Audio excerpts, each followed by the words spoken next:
Halo adik-adik semuanya, hari ini kembali lagi bersama Abang Ardi di dalam kelas biologi. Hari ini kita akan melakukan pelatihan online di POSI, Fokus Hebat Juara.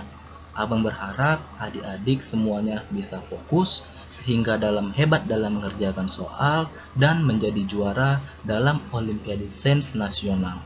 Oke, hari ini kita akan belajar tentang topik materi pertama, yaitu ciri-ciri makhluk hidup. Langsung saja kita mulai ya semuanya. Nah, di slide kali ini Abang akan menampilkan beberapa ciri-ciri dari makhluk hidup. Adik-adik bisa lihat sendiri kan di slide ini ada beberapa ciri makhluk hidup seperti adaptasi, peka terhadap rangsang, reproduksi, tumbuh dan berkembang, ekskresi, nutrisi, bergerak, dan bernapas. Nah, untuk topik kali ini kita tidak akan membahas terlalu panjang lebar karena hanya seputar ciri-ciri makhluk hidup. Untuk pembahasan yang lebih lanjut, nanti kita akan bahas di contoh soal beserta bagaimana cara menjawabnya. Nah, sebelum Abang menjelaskan panjang lebar tentang ciri-ciri makhluk hidup, maka Abang ingin menyampaikan beberapa pengantar tentang materi ini. Di antaranya, manusia sebagai makhluk hidup tinggal berdampingan bersama makhluk hidup lainnya di bumi. Dan itu bukan saja hewan dan tumbuhan loh, tetapi juga mikroorganisme seperti bakteri, protozoa, dan archaea. Nah, meskipun semua organisme ini berbeda satu sama lain, namun mereka memiliki kesamaan loh adik-adik, yakni sama-sama diturunkan dari satu leluhur dan hidup. Mungkin itu sebabnya disebut makhluk hidup. Namun secara umum, makhluk hidup itu sendiri bisa diartikan sebagai suatu organisme yang dapat mempertahankan dirinya dari berbagai perubahan lingkungan. Juga dapat berkembang biak untuk apa? Untuk melestarikan jenisnya. Makhluk hidup memiliki ciri-ciri atau proses yang diperlukan, seperti yang Abang jelaskan tadi. Nah, kalau begitu langsung saja ya, kita langsung jelaskan satu persatu pengertian dari ciri-ciri makhluk hidup. Untuk ciri-ciri yang pertama yaitu bernapas. Bernapas adalah proses mengambil oksigen dari lingkungan dan mengeluarkan gas karbon dioksida dari tubuh. Oksigen digunakan untuk mengubah zat makanan menjadi energi secara kimiawi. Energi yang dihasilkan digunakan oleh organisme untuk berbagai aktivitas tubuhnya. Manusia, hewan, dan tumbuhan yang merupakan organisme memiliki proses pernapasan. Manusia dan hewan membutuhkan proses pernapasan untuk hidup. Begitu juga dengan tumbuhan. Mereka melakukan proses pernapasan untuk mendapatkan makanan. Setiap makhluk hidup, yaitu manusia, hewan, dan tumbuhan, memiliki proses pernapasannya masing-masing. Manusia dan hewan darat pada umumnya menggunakan paru-paru untuk bernapas. Hewan yang hidup di laut umumnya bernapas dengan menggunakan insang. Nah, Abang ada sedikit trik nih, hal-hal remeh yang mungkin banyak dilupakan oleh para siswa. Jadi, antara bernapas dan respirasi itu berbeda ya adik-adik. Kalau bernapas hanya menghirup oksigen dan mengeluarkan karbon dioksida. Sedangkan respirasi adalah proses metabolisme yang terjadi di dalam mitokondria untuk menghasilkan energi. Jadi, sangat jelas berbeda ya adik-adik. Jadi kalau misalnya Abang tanya, tujuan kita bernapas adalah untuk apa? Nah, tujuan kita bernapas adalah bukan untuk hidup, tetapi untuk menghasilkan energi. Dari energi inilah otomatis manusia bisa hidup. Kalau manusia tubuhnya tidak bisa menghasilkan energi, maka dia tidak bisa hidup. Nah, itulah kenapa bernapas dibutuhkan oleh manusia bukan untuk hidup tetapi untuk menghasilkan energi, yaitu proses respirasi. Melakukan proses metabolisme, proses rangkaian reaksi kimia di dalam tubuh untuk menghasilkan energi di dalam mitokondria tempat terjadinya. Nah, di sini ada dua pernapasan, yaitu pernapasan menggunakan oksigen yang biasa disebut dengan aerob dan pernapasan yang tidak menggunakan oksigen. Sebenarnya menggunakan oksigen, cuman dalam jumlah sedikit, sehingga dikatakan tidak menggunakan oksigen, yang disebut dengan pernapasan anaerob. Contohnya yang dilakukan oleh jamur dan bakteri. Kalau adik-adik pernah tahu, itu contohnya seperti tape, itu kan dilakukan dengan proses fermentasi. Nah, proses fermentasi atau biasa disebut dengan proses pembusukan itu merupakan salah satu dari contoh pernapasan anaerob. Nah, di slide kali ini adik-adik akan melihat beberapa contoh pada organisme ataupun makhluk hidup dalam proses bernapasnya. Abang bagi menjadi dua kategori, yaitu pertama hewan tingkat rendah yang terbagi menjadi 8 filum. Di sini abang kasih contoh cacing dan belalang, di mana cacing termasuk ke dalam filum Annelida dan belalang termasuk ke dalam filum Arthropoda. Cacing di sini ada dua, yaitu flatworm dan groundworm atau earthworm. Jadi yang satu cacing datar atau cacing planaria, cacing gepeng, yang kedua itu adalah cacing tanah. Nah, sedangkan belalang itu contoh dari arthropoda. Nah, yang hewan tingkat tingginya itu abang kasih salah satu dari kelas Pisces, yaitu ikan untuk arti umumnya. Nah, hewan tingkat tinggi ini kan dia terbagi menjadi 5 kelas yang biasa kita bilang seperti param, Pisces, amfibi, reptil, apes, dan mamalia. Oke, langsung saja kita bahas bagaimana sih sebenarnya cara ketiga hewan ini bernapas. Yang pertama ada cacing. Cacing tanah melakukan pernapasan melalui permukaan kulit ya adik-adik. Oke, karena pada permukaan kulit cacing tanah terdapat banyak sekali pembuluh darah. Jadi adik-adik ingat kan kalau misal bernapas itu mengambil oksigen dan mengeluarkan karbon dioksida.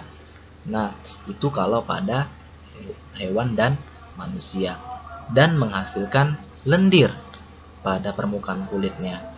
Karena terdapat banyak pembuluh darah di permukaan kulit, wajar saja cacing melakukan pernapasan dengan mengambil oksigen itu melalui kulitnya karena banyak pembuluh darah tadi.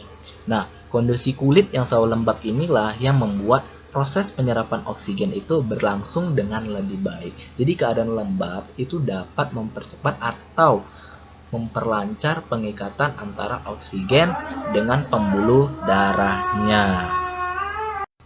Kita lanjut ya adik-adik. Nah, untuk flatworm sendiri atau biasa kita sebut cacing gepeng, cacing pipih, atau gampangnya sering disebut dengan cacing planaria.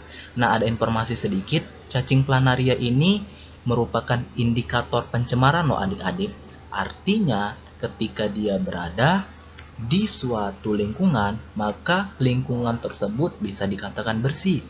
Atau kita bisa lihat kalau dia di Sumatera Utara ada namanya Sembahe, tempat pemandian, itu ada cacing planaria yang warnanya kemerahan. Artinya ada indikator pencemaran air di daerah tersebut. Oke, kita langsung lanjut ke pernapasannya. Cacing planaria ini sendiri bukan termasuk ke dalam filum Annelida ya, tapi dia termasuk ke dalam filum Platyhelminthes. Jadi tadi abang sudah jelaskan ada 8 filum dari hewan tingkat rendah. Oke, yang pertama itu ada Porifera, yang kedua ada Coelenterata atau Cnidaria, yang ketiga ada Platyhelminthes, yang keempat Nemathelminthes, yang kelima ada Annelida, yang keenam ada Mollusca, ke-7 ada Arthropoda, dan yang ke-8 ada Echinodermata. Untuk Platyhelminthes, Nemathelminthes, dan Annelida sendiri itu sekarang digabung ke dalam filum Vermes atau kita sebut dengan cacing. Namun ketiga filum ini jelas berbeda.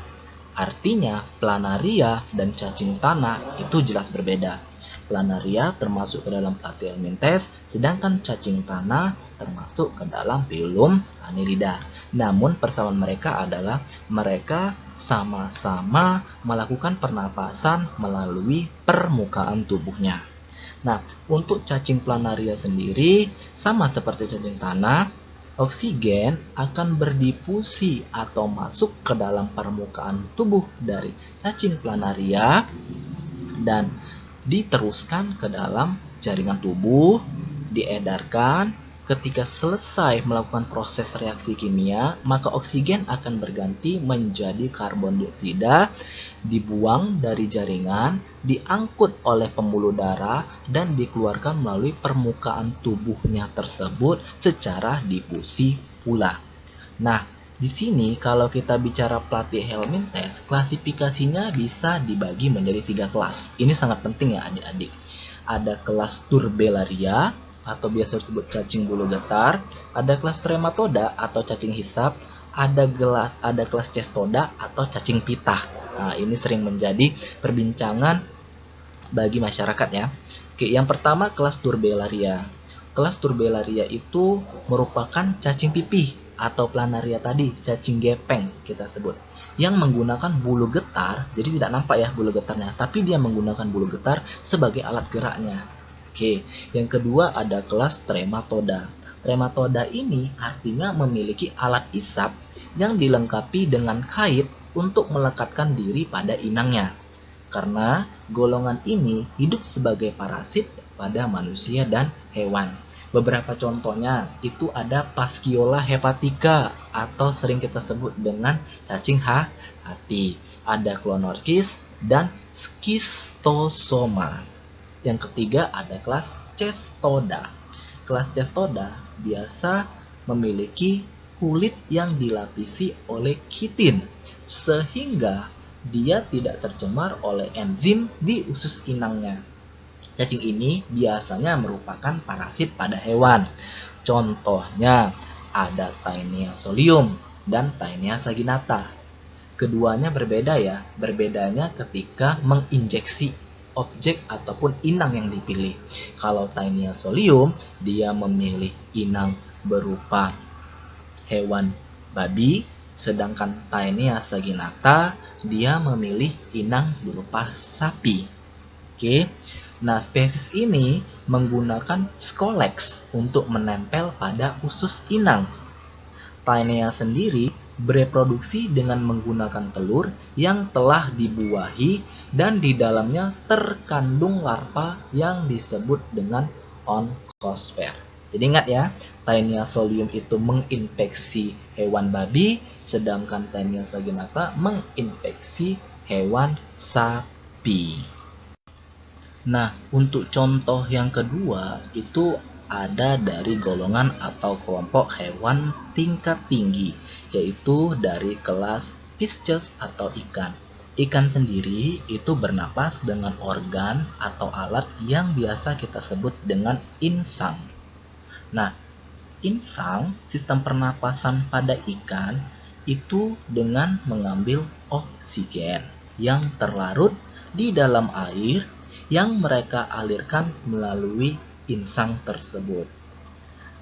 Ikan tidak mampu hidup lebih dari beberapa menit di luar air loh adik-adik. Proses respirasi pada ikan sendiri sebagai berikut. Yang pertama, pada waktu mulut ikan membuka, air masuk ke dalam rongga mulut. Nah, tutup insang akan menutup. Kemudian air akan mengalir melalui insang.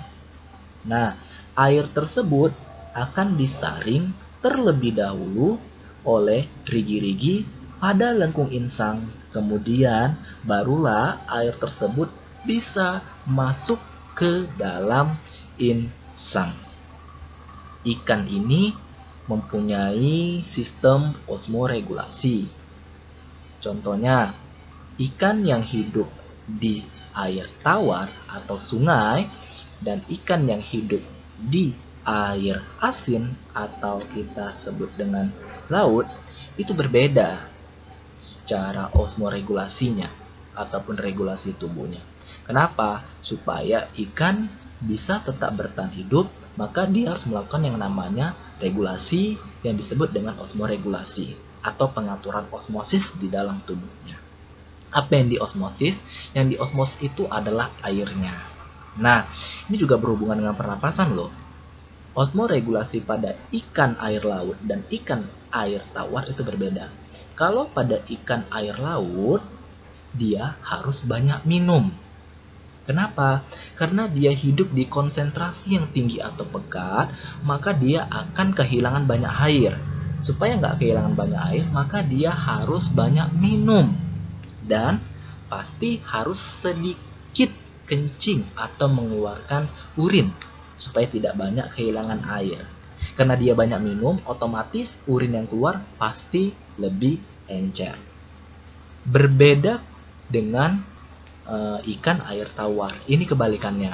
Kalau ikan air tawar, dia harus sedikit minum. Kenapa dia harus sedikit minum? Karena konsentrasi larutan di dalam sel tubuh ikan itu lebih tinggi daripada konsentrasi di lingkungan air tawar seperti sungai. Maka dia harus sedikit minum. Supaya apa?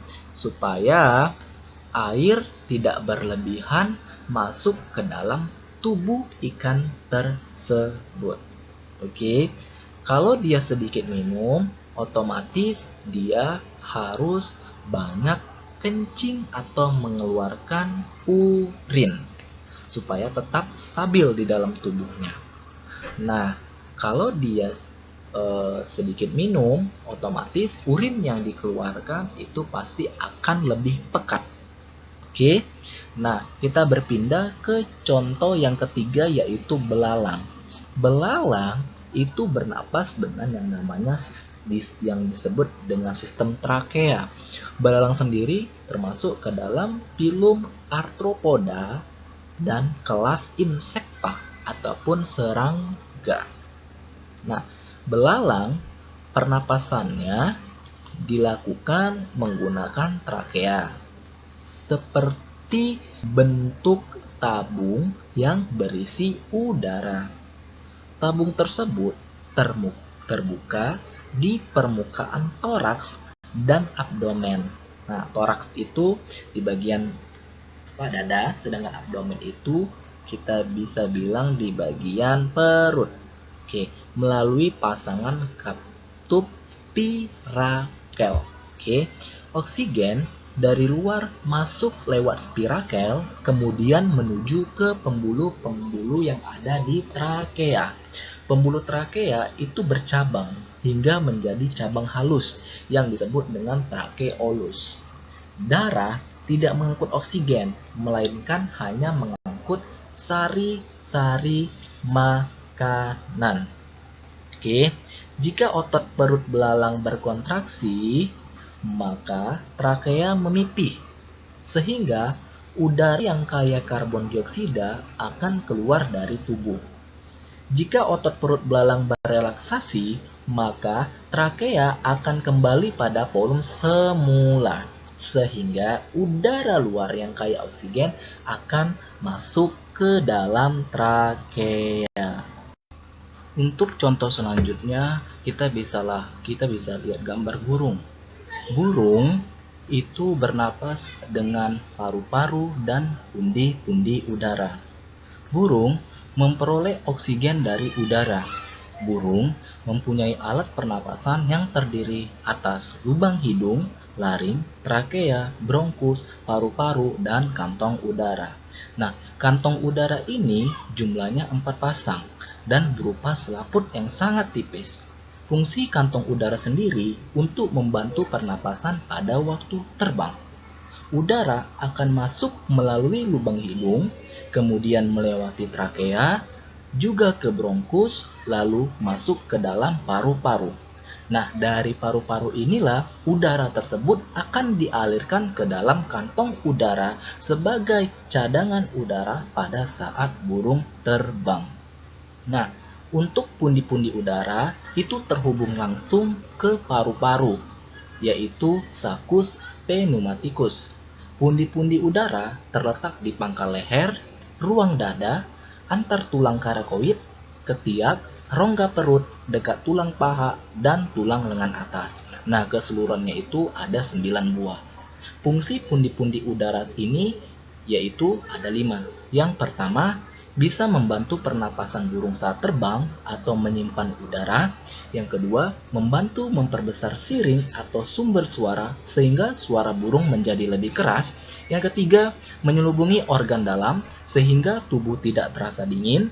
Yang keempat, mencegah hilangnya panas tubuh secara berlebihan. Yang kelima, memperbesar atau memperkecil berat jenis tubuh saat berenang.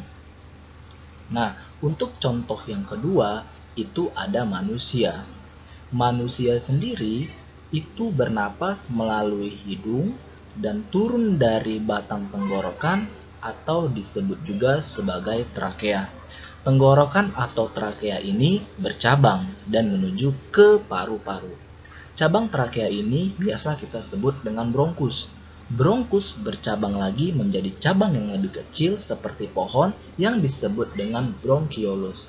Setiap bronkiolus akan memasuk udara ke sekumpulan kantong kecil di paru-paru yang kita sebut dengan alveolus. Nah, paru-paru terdiri dari jutaan alveolus loh adik-adik, yang terisi dengan udara setiap kali kita menarik napas dan mengempis setiap kali kita mengembuskan napas. Banyaknya alveolus berukuran kecil ini membuat paru-paru terlihat seperti spons. Alveolus terdiri dari jaringan epitel squamosa yang sangat tipis dan elastis. Kenapa? Karena alveolus berfungsi sebagai tempat pertukaran oksigen dan karbon dioksida. Nah, setiap kantong alveolus itu diselimuti dengan lapisan pembuluh kapiler yang merupakan jaringan pembuluh darah kecil. Dinding pembuluh darah kapiler ini dan dinding alveolus sama-sama sangat tipis, sehingga molekul oksigen bisa menembus alveolus yang dipenuhi udara ke sel darah merah di dalam pembuluh darah. Demikian juga dengan karbon dioksida, bisa lewat dari sel darah merah ke dalam alveolus. Karbon dioksida sendiri di bawah dari paru-paru adalah sisa metabolisme. Saat tubuh mengembuskan napas, CO2 dikeluarkan dari paru-paru ke udara melalui tenggorokan dan hidung. Nah, untuk contoh yang ketiga itu ada katak. Sistem pernapasan pada katak itu berubah-ubah ya. Kenapa? Seiring dengan tahapan metamorfosisnya. Adik-adik sudah tahu kan metamorfosis katak seperti apa? Pada saat katak masih dalam bentuk berudu, alat pernapasannya adalah insang luar. Saat berudu berubah menjadi katak muda, insang luar tersebut perlahan tertutup dan menjadi insang dalam. Saat katak muda berubah menjadi katak dewasa, alat pernapasan katak pun juga ikut berubah. Dari insang menjadi paru-paru, lapisan kulit pada rongga mulut, dan permukaan kulit. Oke, sistem pernapasan katak saat di darat sama saja dengan mamalia atau seperti kita. Udara akan masuk melalui nostril itu rongga hidung, kemudian udara tersebut masuk ke dalam rongga mulut dan berlanjut turun ke wilayah paru-paru katak. Nah, gerakan udara pada katak ini tidak dibantu oleh diafragma seperti kita, melainkan dibantu oleh gerakan mulutnya. Itulah sebabnya kita sering nih melihat tenggorokan katak pasti menggelembung. Nah, alat pernapasan katak lainnya itu adalah lapisan epitel yang ada pada dinding rongga mulut kalau kita raba. Terdapat kapiler pembuluh darah pada lapisan ini. Pada rongga mulut, udara langsung berdifusi di lapisan mulut dan hanya sedikit saja udara yang dikirim ke paru-paru. Sementara itu, pernapasan melalui kulit dilakukan katak ketika dia berada di perairan. Makanya kita sebut katak sebagai hewan yang hidup di dua alam, bisa di darat dan bisa di dalam perairan. Ketika di perairan, difusi oksigen dimudahkan oleh keberadaan membran tipis pada kulit katak. Jadi ketika dia berada di air, dia akan bernapas melalui kulit. Kenapa? Pada bagian ini, difusi oksigen melalui kutaneus masuk ke tubuh katak, tepatnya pada sistem sirkulasi. Sekarang kita masuk ke contoh tumbuhan. Di slide ini kita bisa melihat tumbuhan bernapas dengan 3 alat. Yang pertama stomata, yang kedua lentisel, dan yang ketiga dengan rambut akar. Oke, yang pertama stomata. Stomata itu biasa disebut dengan mulut daun. Umumnya didapatkan pada tumbuhan hijau dan terletak di bagian bawah daun. Organ ini tersusun atas lubang yang dikelilingi oleh sel epidermis. Stomata akan membuka ketika mulai ada cahaya matahari dan menutup ketika hari mulai gelap. Membuka dan menutupnya stomata juga dipengaruhi oleh faktor-faktor lain seperti kadar air, konsentrasi ion kalium dalam sel epidermis, dan jumlah karbon dioksida. Nah, stomata ini akan memfasilitasi pertukaran gas di daun pada tumbuhan. Yang kedua ada lentisel. Lentisel berfungsi sebagai tempat pertukaran gas dan udara dari luar. Organ ini biasanya terdapat pada tumbuhan dikotil atau tumbuhan yang berkeping 2 bijinya. Bentuknya berupa lubang-lubang halus seperti pori-pori di permukaan batang. Lentisel sendiri merupakan gabungan dari beberapa sel gabus yang dihubungkan oleh ruang intrasel. Yang ketiga ada rambut akar. Rambut akar merupakan serabut halus yang keluar dari akar tumbuhan. Struktur ini berumur pendek, namun dapat terus beregenerasi melalui pembelahan mitosis, yaitu pembelahan yang memiliki kromosom anak yang sama persis dengan kromosom induknya. Nah, rambut akar sendiri utamanya berfungsi untuk menyerap garam mineral dan air dari tanah. Tetapi ternyata rambut akar dapat juga sebagai alat pernapasan. Kenapa? Karena mampu menyerap udara yang terdapat pada pori-pori tanah.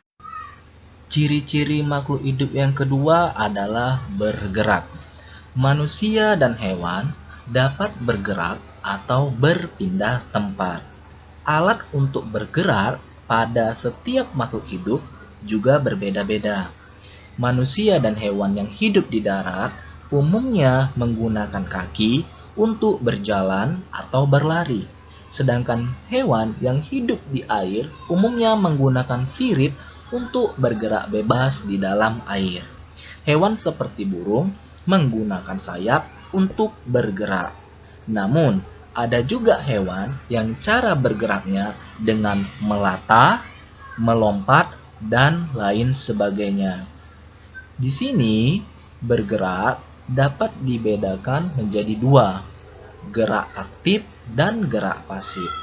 Gerak aktif artinya bergerak keseluruhan tubuhnya atau berpindah tempat. Contohnya manusia dan hewan. Sedangkan gerak pasif hanya bergerak sebagian tubuhnya tanpa berpindah tempat pada umumnya. Contohnya pada tumbuhan. Untuk contoh bergerak yang kedua, kita bisa lihat dari gerak hewan. Gerak manusia sudah mencakup atau diwakili oleh gerak hewan ya adik-adik. Kenapa? Karena hewan dan manusia termasuk ke dalam satu kingdom, yaitu kingdom animalia.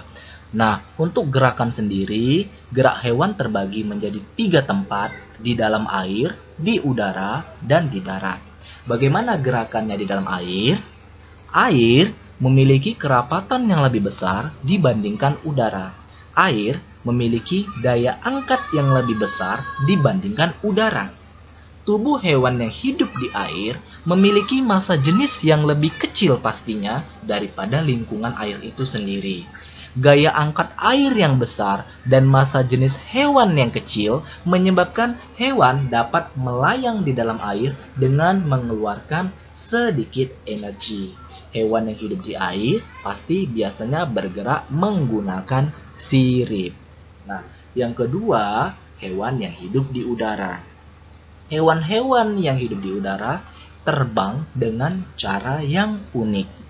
Tubuh hewan tersebut memiliki gaya angkat yang lebih besar yang mengimbangi gaya gravitasi.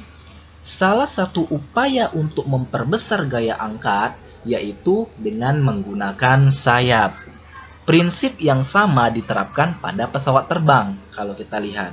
Khusus untuk pesawat terbang bersayap bentuk airfoil. Sayap burung memiliki susunan kerangka yang ringan, tulang dada, dan otot yang kuat. Bentuk sayap airfoil membuat udara mengalir pada bagian atas sayap lebih cepat daripada bagian bawahnya. Saat sayap dikepakkan, udara akan mengalir ke bawah. Dorongan bawah tersebut akan menghasilkan gaya yang berlawanan arah sehingga burung akan terangkat ke atas. Itulah kenapa burung bisa terbang. Nah, yang ketiga, gerak hewan yang hidup di daratan.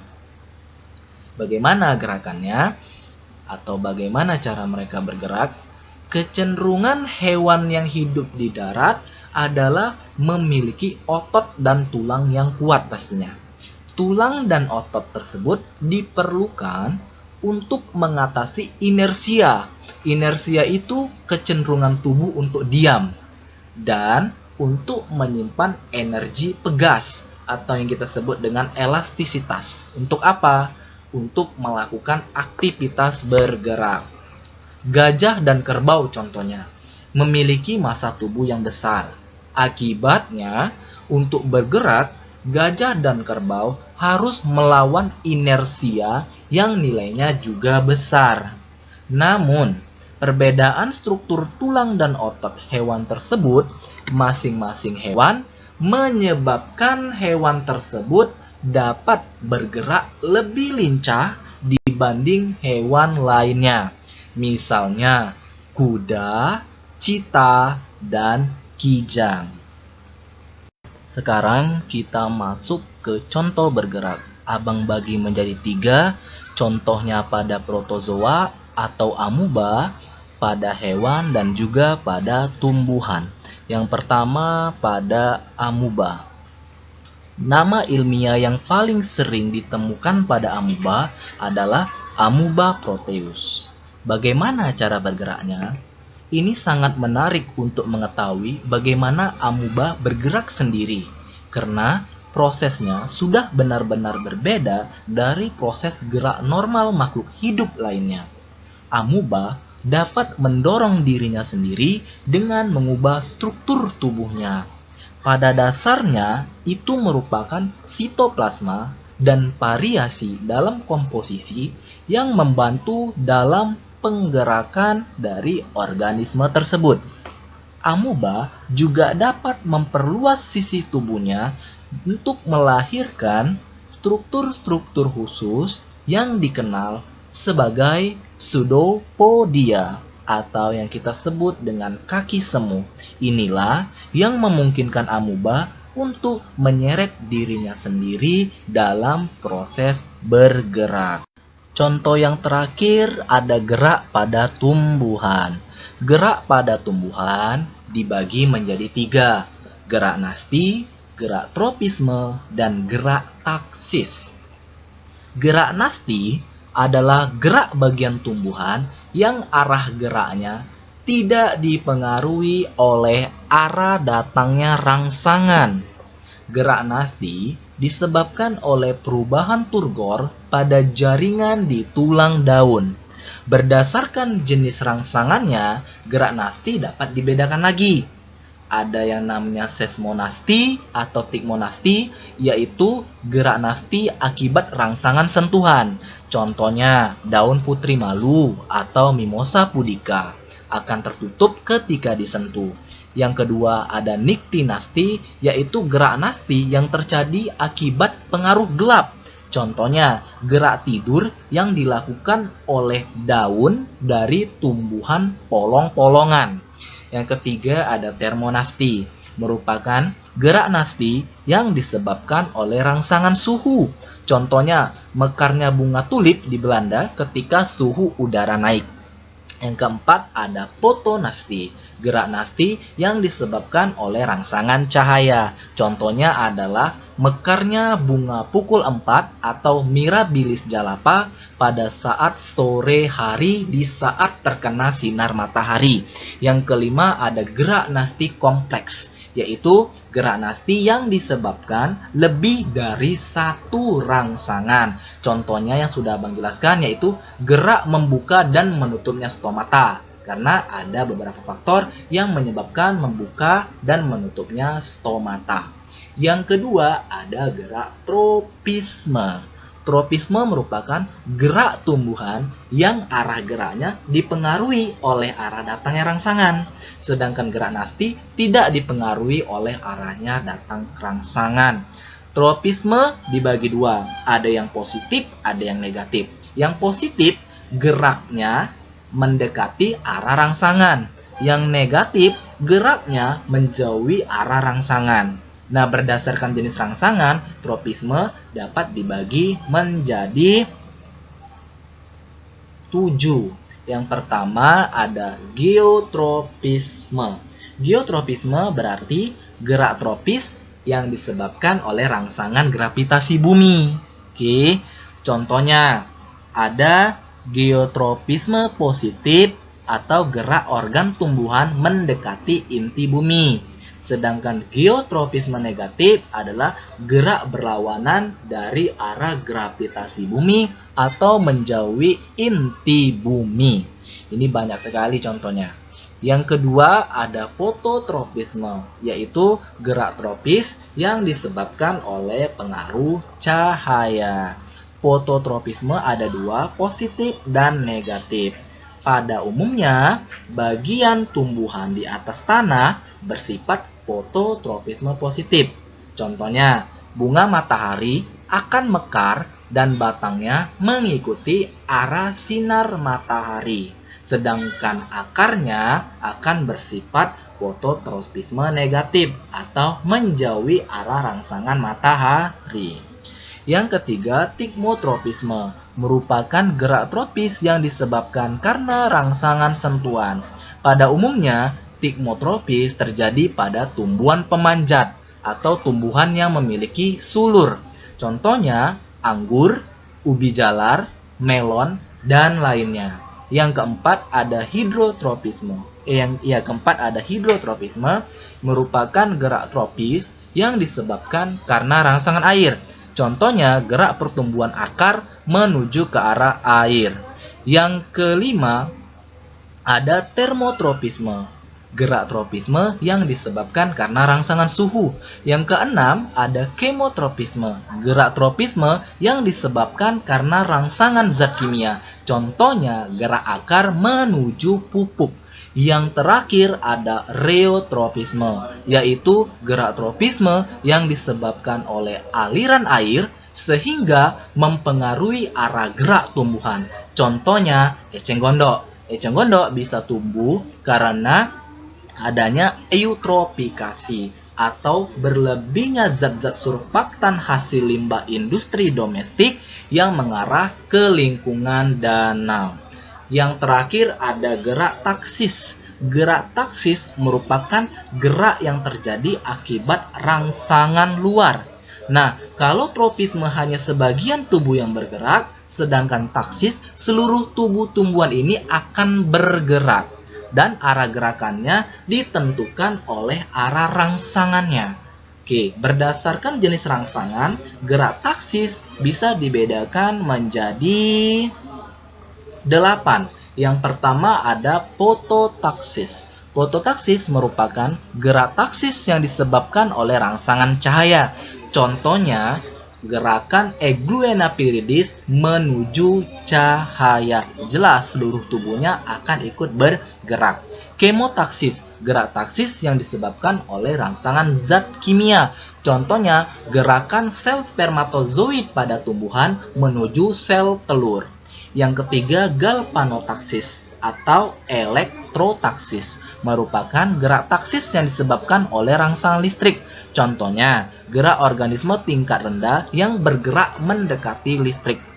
Yang keempat ada termotaksis, gerak taksis yang disebabkan oleh rangsangan suhu atau temperatur. Yang kelima ada geotaksis, merupakan gerak taksis yang disebabkan oleh gravitasi bumi. Yang kelima ada tigmotaksis, merupakan gerak yang keenam. Tigmotaksis merupakan gerak taksis yang disebabkan oleh kontak fisik atau sentuhan. Yang ketujuh ada reotaksis, merupakan gerak taksis yang disebabkan oleh aliran air. Dan yang terakhir ponotaksis, yang berarti gerak taksis disebabkan oleh rangsangan suara. Ciri yang ketiga adalah membutuhkan makanan atau membutuhkan nutrisi. Semua makhluk hidup pasti memerlukan makanan untuk menghasilkan energi yang mendukung segala kegiatannya. Seperti yang kita ketahui, setiap makhluk hidup pasti butuh makan dan butuh air. Makanan berfungsi untuk menghasilkan energi untuk pertumbuhan dan mengganti sel-sel tubuh yang rusak. Sedangkan air berfungsi sebagai zat pelarut di dalam tubuh. Dalam dunia hewan, mereka dikelompokkan menjadi 3 golongan. Golongan pertama adalah karnivora, yaitu pemakan daging. Kedua herbivora, yaitu pemakan tumbuhan. Dan terakhir omnivora, yaitu memakan daging dan tumbuhan. Sedangkan tumbuhan, mereka makan dengan menggunakan proses fotosintesis. Proses ini membuat tumbuhan dapat menghasilkan makanan sendiri. Sinar matahari, air, dan karbon dioksida adalah hal yang dibutuhkan agar proses ini dapat terjadi. Organisme atau makhluk hidup dibagi menjadi 2 berdasarkan cara mendapatkan makanannya. Yang pertama ada autotrof, yang kedua ada heterotrof. Autotrof dibagi menjadi fotoautotrof dan kemoautotrof. Fotoautotrof adalah cara mendapatkan atau menghasilkan makanan dengan bantuan cahaya. Biasa kita sebut dengan fotosintesis. Sedangkan kemoautotrof, cara mendapatkan makanan dengan bantuan zat-zat kimia atau enzim-enzim tertentu. Nah, heterotrof dibagi menjadi holozoik, saprotropik, dan parasitik. Heterotrof artinya makhluk hidup yang tidak dapat menghasilkan makanannya sendiri. Nah, holozoik adalah cara mendapatkan makanan atau nutrisi pada organisme heterotrof yang ditandai dengan mengonsumsi makanan yang berukuran lebih kecil. Contohnya, protozoa seperti amuba dan sebagian besar hewan termasuk juga manusia. Sedangkan saprozoik adalah suatu makhluk hidup yang mengambil makanannya dari organisme yang telah mati. Contohnya beberapa bakteri dan juga fungi. Terakhir, parasitik adalah organisme yang hidup pada makhluk hidup lain atau yang disebut dengan inang dengan menyerap nutrisi tanpa memberi bantuan atau manfaat lain di dalam hidup tersebut. Contoh parasit misalnya cacing di dalam perut dan protozoa plasmodium penyebab malaria di dalam darah. Berikut ini contoh dari autotrof, yaitu makhluk hidup yang dapat menghasilkan atau membuat makanannya sendiri. Tepatnya ini contoh fotoautotrof atau yang biasa disebut dengan fotosintesis. Fotosintesis adalah proses Pembuatan makanan yang dilakukan oleh tumbuhan menggunakan air, karbon dioksida, dengan bantuan energi cahaya matahari sehingga dapat menghasilkan zat makanan dan oksigen. Zat makanan di sini disebut dengan zat gula atau glukosa. Ciri yang selanjutnya adalah mengeluarkan zat sisa. Proses pengeluaran zat sisa pada makhluk hidup biasa disebut dengan ekskresi. Proses ini penting dilakukan agar tidak ada racun atau zat berbahaya di dalam tubuh. Paru-paru, kulit, ginjal, dan hati adalah organ ekskresi yang ada pada manusia dan hewan pada umumnya. Sedangkan pada tumbuhan, zat sisa yang dikeluarkan berbentuk oksigen, yaitu melalui bagian stomata dan lentisel. Ciri makhluk hidup selanjutnya adalah tumbuh. Semua makhluk hidup pasti mengalami pertumbuhan, mulai dari kecil hingga menjadi besar. Bayi yang kecil waktu baru lahir akan tumbuh menjadi remaja dan kemudian menjadi dewasa. Begitu juga dengan hewan dan tumbuhan. Namun, proses pertumbuhan yang terjadi pada manusia dan hewan itu terbatas, akan berhenti pada usia tertentu. Sedangkan tumbuhan biasanya memiliki jangka waktu yang lama untuk tetap tumbuh. Itulah kenapa banyak tumbuhan yang memiliki usia yang panjang. Nah, tumbuh itu memiliki sifat kuantitatif dan irreversibel. Kuantitatif artinya bisa diukur dengan angka. Contohnya, mengalami pertambahan berat, tinggi, dan besar badan. Yang kedua, irreversibel artinya tumbuh tidak dapat kembali ke bentuk semula. Untuk membedakan pertumbuhan dan perkembangan, kita bisa melihat dari keempat aspek. Aspek yang pertama, pertumbuhan bersifat kuantitatif, perkembangan bersifat kualitatif atau tidak dapat diukur. Aspek yang kedua, pertumbuhan dapat terlihat dari keadaan fisik, sedangkan perkembangan terlihat dari sifat dan kemampuan individunya. Aspek yang ketiga, pertumbuhan bersifat irreversibel, artinya tidak bisa kembali ke bentuk semula, sedangkan perkembangan bersifat reversibel, artinya bisa kembali ke sifat semula. Aspek terakhir, pertumbuhan dipengaruhi oleh pembelahan sel, sedangkan perkembangan biasanya dipengaruhi oleh pengalaman seorang individu.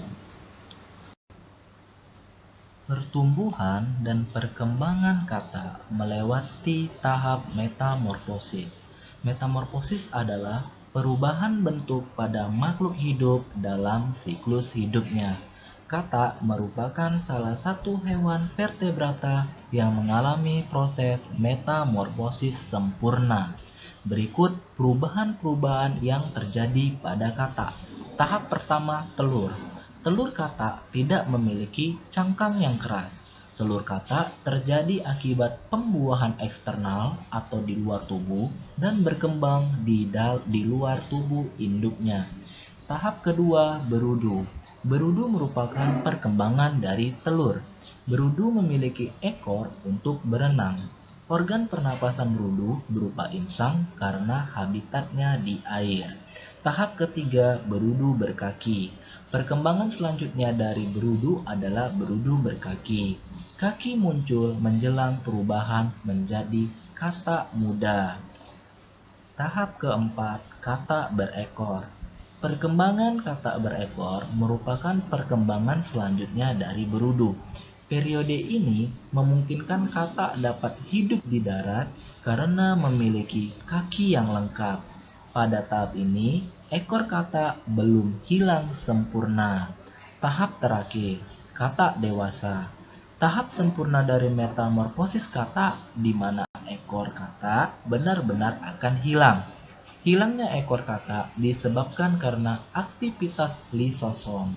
Aktivitas lisosom yang dimaksud adalah autolisis, yaitu lisosom mampu menghancurkan seluruh isi sel.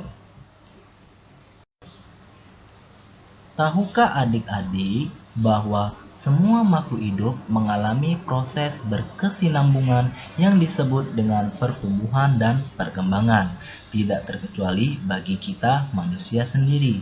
Sebagai manusia, kita mengalami pertumbuhan dan perkembangan baik saat sebelum lahir dan saat setelah kelahiran. Yang pertama, tahap pertumbuhan sebelum kelahiran. Masa sebelum kelahiran manusia atau masa embrio manusia dimulai dengan adanya fertilisasi atau pembuahan ovum yang dilakukan oleh sel sperma. Dari proses pembuahan ini, kemudian dihasilkan yang namanya zigot. Perkembangan zigot menjadi embrio vertebrata mempunyai urutan tahapan sebagai berikut. Yang pertama zigot, kedua fase morula, ketiga fase blastula, keempat fase gastrula, kelima fase organogenesis, dan terakhir akan membentuk embrio atau janin yang biasa disebut sebagai calon individu baru. Yang kedua, tahap pertumbuhan dan perkembangan setelah kelahiran. Perkembangan pada manusia terjadi secara bertahap, yaitu dengan ciri-ciri tertentu. Yang pertama, balita, bayi di bawah 5 tahun atau 0 sampai 5 tahun. Masa balita merupakan awal pertumbuhan dan perkembangan manusia setelah dilahirkan. Ciri-cirinya, perkembangan fisik yang sangat pesat, perkembangan motorik seperti tengkurap, merangkak, berjalan, kemudian berlari. Perkembangan komunikasi seperti tertawa, berteriak, mengucap satu kata, kemudian berbicara. Perkembangannya kemudian seperti bertepuk tangan, meminta minum dari gelas, dan memakai baju sendiri. Periode anak-anak atau usia 6 sampai 10 tahun. Ciri-ciri masa anak-anak sebagai berikut. Mulai berpikir untuk menyesuaikan diri dengan lingkungan sekitar, memiliki rasa ingin tahu yang sangat besar, memiliki keinginan untuk sesuatu yang sangat besar, mengenal hal baik dan buruk, dan memiliki emosi yang masih berubah-ubah. Lanjut perkembangan selanjutnya yaitu masa remaja, usia 11 sampai 18 tahun. Nah, pada masa remaja biasanya dikenali atau diikuti dengan masa puber. Masa puber terjadi perubahan fisik dan psikologi yang sangat pesat.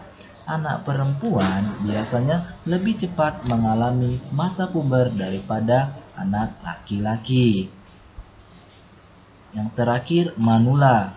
Manula adalah manusia lanjut usia atau berumur 5 tahun ke atas. Ciri-ciri manula adalah sebagai berikut. Yang pertama, penurunan fungsi organ-organ tubuh, misalnya berkurangnya pendengaran.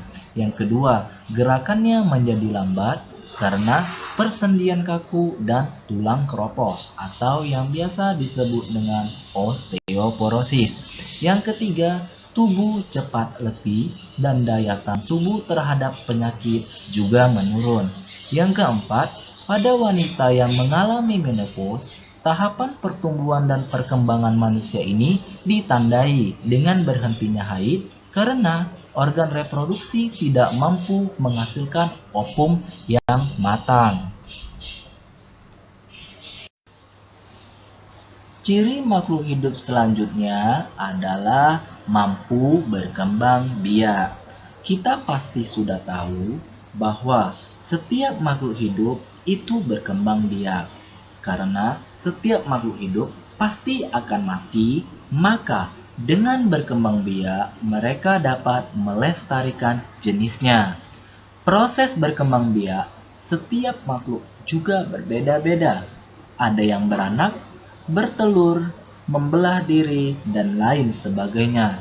Sedangkan pada tumbuhan, mereka berkembang biak dengan bantuan manusia, serangga, ataupun angin. Nah, cara berkembang biak bisa dibedakan menjadi generatif dan vegetatif. Generatif artinya secara kawin atau melibatkan dua individu, yaitu induk jantan dan induk betina. Vegetatif artinya tidak melibatkan kedua individu atau salah satu saja, bisa induk betina atau induk jantan. Vegetatif juga dibagi menjadi vegetatif alami dan vegetatif buatan. Vegetatif artinya perkembangbiakan yang dilakukan secara tidak kawin. Vegetatif hewan. Perkembangbiakan vegetatif merupakan perkembangbiakan yang dilakukan oleh hewan tanpa harus melakukan penggabungan antara alat kelamin jantan dengan alat kelamin betina. Jenis perkembangbiakan vegetatif dapat dilakukan dengan 3 cara. Pertama, tunas, yaitu cara berkembang biak yang dilakukan hewan akan melekatkan pada tubuh induk hewan tersebut dan pada saat dewasa ia memisahkan diri dengan tubuh induknya. Contohnya hidra. Yang kedua, fragmentasi, yaitu cara yang dilakukan oleh hewan untuk berkembang biak dengan memotong salah satu bagian tubuhnya. Contohnya cacing pipi atau planaria. Yang ketiga, membelah diri. Cara yang berkembang biak dilakukan hewan ini yaitu dengan cara membagi dirinya menjadi dua bagian. Contohnya adalah amuba proteus. Generatif pada hewan. Perkembangbiakan generatif pada hewan dapat dibedakan menjadi 3 macam, yaitu ovipar atau bertelur, vivipar atau melahirkan, dan opovivipar bertelur dan melahirkan. Masing-masing perkembangbiakan tersebut memiliki ciri yang membedakan satu dengan yang lainnya. Ovipar atau bertelur. Ovipar adalah perkembangbiakan pada hewan yang dilakukan dengan cara bertelur. Ovipar sendiri berasal dari kata ovum yang berarti telur. Setelah bertelur, maka induk akan mengerami telur tersebut dalam beberapa waktu sampai telur dapat menetas. Ciri-ciri umum hewan ovipar adalah tidak mengalami masa mengandung, tidak memiliki kelenjar susu, tidak menyusui anaknya, tubuh ditumbuhi penuh bulu, dan tidak memiliki daun telinga. Contohnya katak. Yang kedua ada vivipar atau melahirkan. Vivipar adalah perkembangbiakan pada hewan yang dilakukan dengan cara melahirkan atau beranak. Pada umumnya, perkembangbiakan jenis ini banyak dilakukan oleh hewan mamalia atau hewan menyusui. Ciri-ciri umum pada hewan vivipar adalah menyusui anaknya atau mamalia, mempunyai daun telinga, tubuhnya ditutupi dengan bulu atau rambut, induk mengandung keturunannya selama beberapa waktu, dan mempunyai kelenjar susu. Contohnya adalah singa. Yang terakhir, opovivipar, bertelur dan melahirkan. Opovivipar adalah perkembangbiakan secara kawin yang dilakukan dengan cara bertelur sekaligus melahirkan. Ciri-ciri hewan opovivipar adalah telur menetas di dalam tubuh induknya, anak hewan dikeluarkan dengan cara melahirkan, cadangan makanan embrio berasal dari dalam telur. Contohnya adalah ular. Perkembangbiakan generatif pada tumbuhan dilakukan melalui penyerbukan dengan melibatkan benang sari atau organ reproduksi jantan dan putik atau organ reproduksi betina. Proses pembentukan individu baru pada tumbuhan secara generatif didahului dengan pembuahan. Peristiwa pembuahan pada tumbuhan diawali oleh jatuhnya serbuk sari ke kepala putik. Peristiwa jatuhnya serbuk sari ke kepala putik ini dikenal dengan istilah penyerbukan. Ada beberapa cara penyerbukan dari serbuk sari yang jatuh ke kepala putik. Misalnya dengan bantuan manusia, hewan, ataupun air.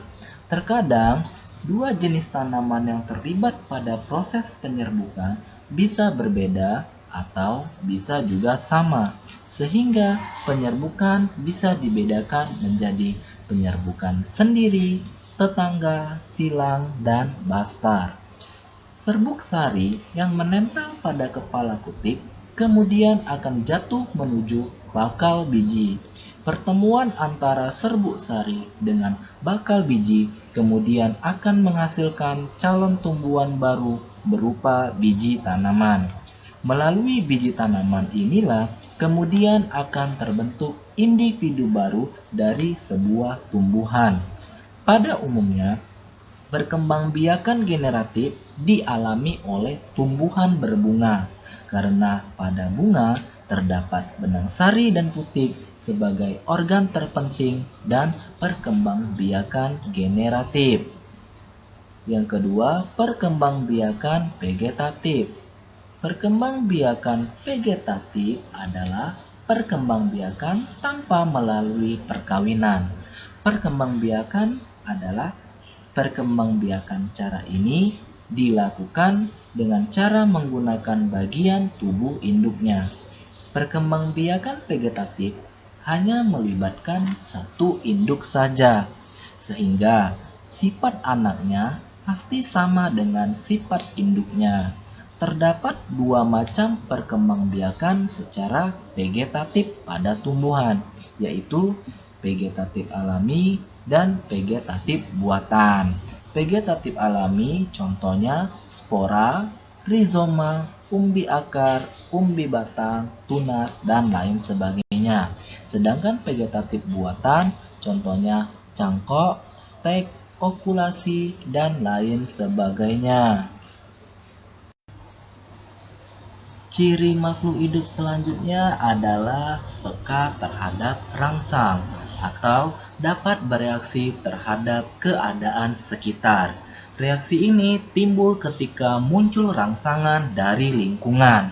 Rangsangan ini dapat berupa cahaya, panas, dingin, bau dari gas, sentuhan, gravitasi, rasa, dan sebagainya. Manusia dan hewan memiliki indera untuk mengenali adanya rangsangan. Misalnya, mata untuk menangkap rangsangan cahaya, telinga untuk menangkap rangsangan udara, hidung untuk menangkap rangsangan bau, kulit untuk menangkap rangsangan berupa sentuhan atau tekanan, dan lidah yang peka terhadap rasa suatu zat.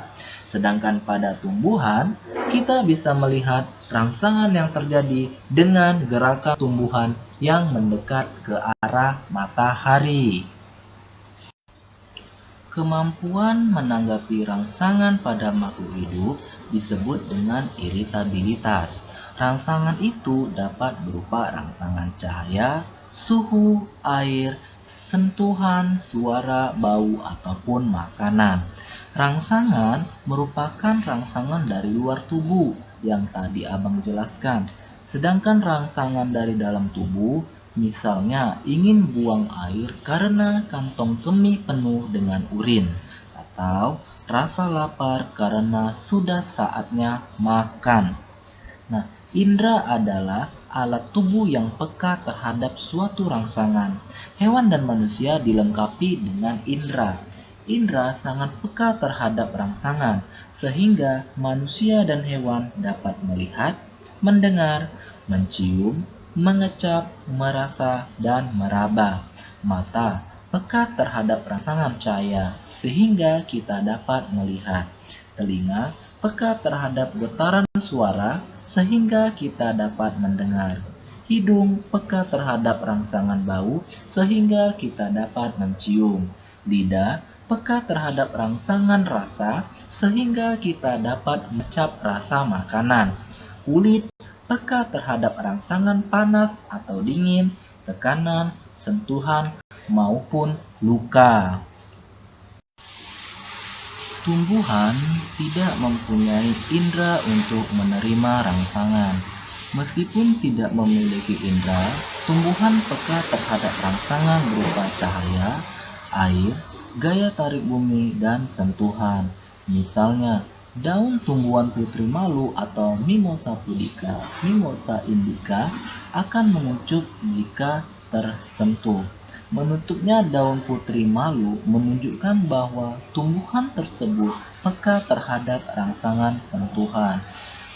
Nah, iritabilitas sendiri sangat erat kaitannya dengan ciri makhluk hidup bergerak. Jika dikaitkan dengan gerak, maka tanaman putri malu termasuk ke dalam gerak sesmonasti atau tigmonasti. Contoh yang kedua, lebah. Lebah akan mencium bau nektar dari bunga yang akan dihinggapinya. Hal ini karena rangsangan bau nektar bunga sangat pekat bagi lebah sehingga lebah tertarik untuk menghinggapi bunga tersebut. Ciri-ciri makhluk hidup yang terakhir adalah mampu beradaptasi. Jika kita perhatikan, banyak hewan dan tumbuhan memiliki kemampuan yang berbeda-beda dalam kehidupannya. Misalnya, paruh burung yang memiliki ukuran dan bentuk yang berbeda sesuai dengan jenis makanan mereka.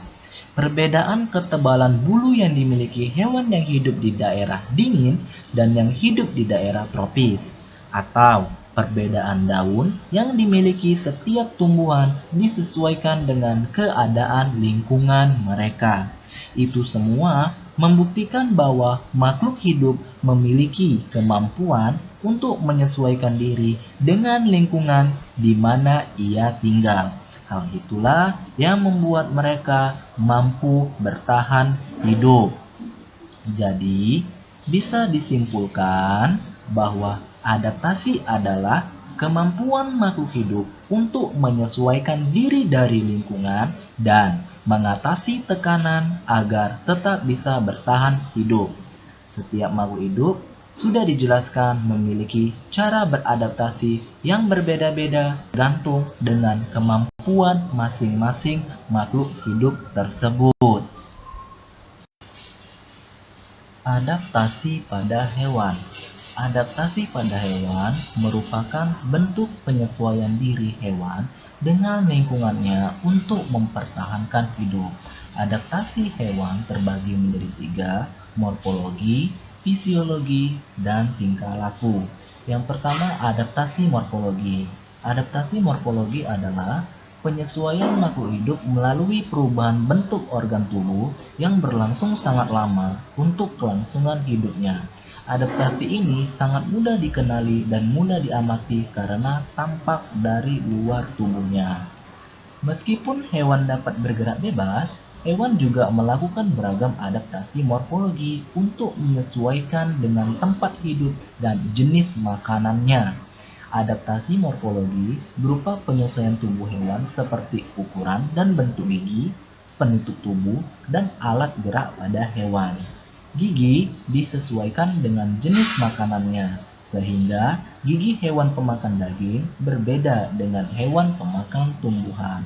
Penutup tubuh seperti rambut, duri, sisik, dan bulu yang tumbuh dari kulit disesuaikan dengan kondisi lingkungannya sehingga dapat membantu hewan untuk tetap bertahan hidup. Contohnya, bentuk paruh dan kaki burung pasti bervariasi sesuai dengan jenis makanan dan habitatnya. Burung kolibri memiliki paruh panjang dan runcing. Paruh ini digunakan untuk menghisap madu. Serangga juga beradaptasi dengan lingkungan melalui bentuk organ tubuhnya.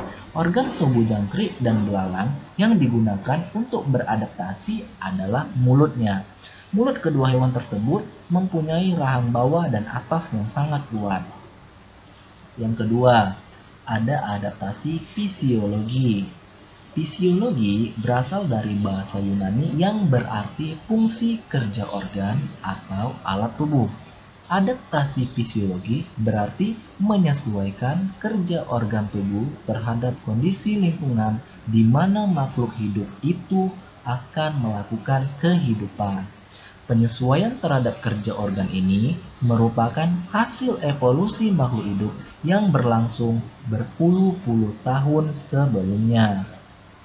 Contoh adaptasi fisiologi pada hewan seperti unta dapat menyimpan cadangan air di kantung yang ada di dalam punuknya, sehingga unta dapat bertahan hidup di tempat kering ataupun gurun.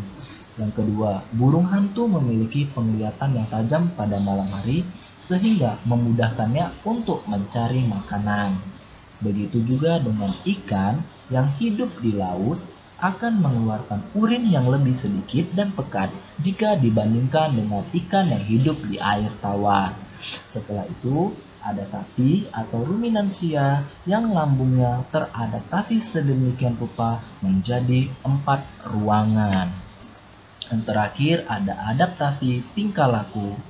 Adaptasi tingkah laku adalah penyesuaian diri terhadap lingkungan dengan mengubah tingkah laku supaya dapat mempertahankan kelangsungan hidupnya. Adaptasi tingkah laku dapat berupa hasil belajar maupun insting atau naluri sejak lahir. Berikut contoh beberapa adaptasi tingkah laku pada hewan. Yang pertama, rayap yang baru menetas suka menjilati dubur induknya atau rayap dewasa untuk mendapatkan bakteri flagellata yang dapat mencerna kayu. Yang kedua, lumba atau paus akan muncul ke permukaan air secara berkala untuk menghirup udara sebanyak-banyaknya sampai paru-parunya penuh. Yang ketiga, mimikri pada bunglon. Yang keempat, autotomi pada cicak. Yang kelima, hibernasi atau tidur panjang di musim dingin yang dilakukan oleh beruang dan estipasi yang dilakukan oleh kelelawar. Adaptasi pada tumbuhan memiliki cara adaptasi yang berbeda dengan makhluk hidup lainnya. Tumbuhan mempunyai 3 cara untuk menyesuaikan diri secara morfologi terhadap lingkungannya, yaitu xeropit, hidropit, dan hygrofit. Adaptasi xeropit adalah adaptasi yang dilakukan oleh jenis tumbuhan xeropit, yaitu jenis tanaman yang mampu bertahan hidup pada lingkungan tanah yang kering seperti gurun. Ciri-cirinya, tanaman memiliki daun sempit dan tebal, permukaan tubuh tanaman tertutup lapisan lilin, bagian batang tebal dan berupa jaringan spon, juga tumbuhan memiliki ciri akar yang panjang. Contohnya ada pohon jati, pohon cemara, dan tumbuhan kaktus. Adaptasi hidropit adalah adaptasi yang dilakukan oleh jenis tumbuhan hidropit, yaitu jenis tanaman yang mampu bertahan hidup dan tinggal di perairan. Jenis tumbuhan yang hidup terapung mendapatkan cadangan makanan melalui unsur hara yang ada di dalam perairan. Ciri-ciri tumbuhan ini hidup terapung di atas permukaan air, memiliki rongga antar sel yang berisi udara agar bisa mengapung dengan ciri daun lebar dan tangkai daun menggembung yang berisi udara. Contohnya enceng gondok dan kiambang. Adaptasi hygrofit adalah jenis adaptasi tumbuhan yang dilakukan oleh tumbuhan hygrofit, yaitu tumbuhan yang hidup di daerah lembab atau daerah hujan tropis. Ciri-cirinya memiliki daun lebar dan tipis, serta memiliki permukaan daun banyak stomata sehingga mempercepat transpirasi. Beberapa jenis tanaman yang tergolong kategori ini seperti tumbuhan paku, tumbuhan kemuning, dan lumut. Yang kedua, adaptasi fisiologi pada tumbuhan. Adaptasi fisiologi pada tumbuhan cenderung sulit diamati, bahkan terkadang bentuk adaptasinya hampir sama dengan adaptasi morfologi, sehingga keduanya sangat sulit dibedakan. Contohnya, tumbuhan bakau. Pohon bakau dapat hidup di daerah pesisir pantai atau daerah pasang surut dengan cara menyesuaikan fungsi paal tubuhnya, yaitu pada akar gantung yang difungsikan untuk pernapasan di saat air pasang. Yang kedua, tumbuhan berbunga.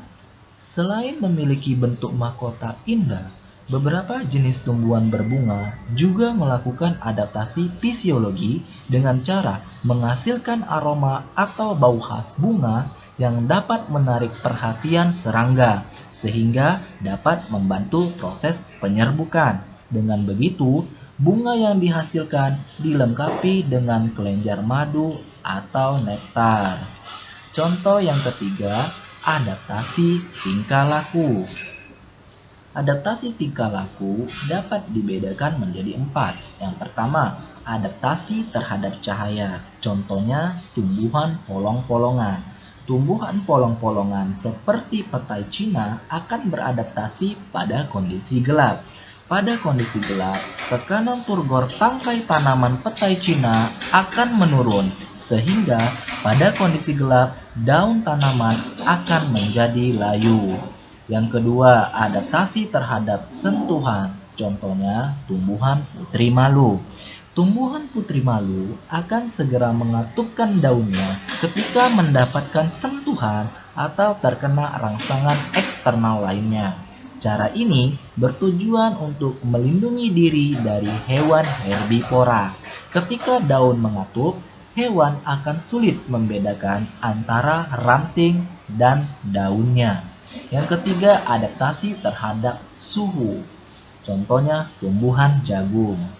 Saat musim hujan, tumbuhan jagung cenderung sulit untuk memperoleh air. Tanaman jagung memiliki karakter daun yang cukup lebar, sehingga menyebabkan terjadinya penguapan dengan volume yang cukup tinggi pada daun. Untuk mengurangi penguapan, maka pada saat cuaca panas, daun jagung pasti akan menggulung. Yang terakhir, adaptasi terhadap air dan gravitasi. Sebagian besar tumbuhan secara umum juga melakukan adaptasi tingkah laku terhadap ketersediaan air dan gaya gravitasi bumi. Hal ini dapat kita lihat dari kecenderungan akar tanaman untuk mendekati sumber air atau menuju pusat bumi karena adanya pengaruh gaya gravitasi.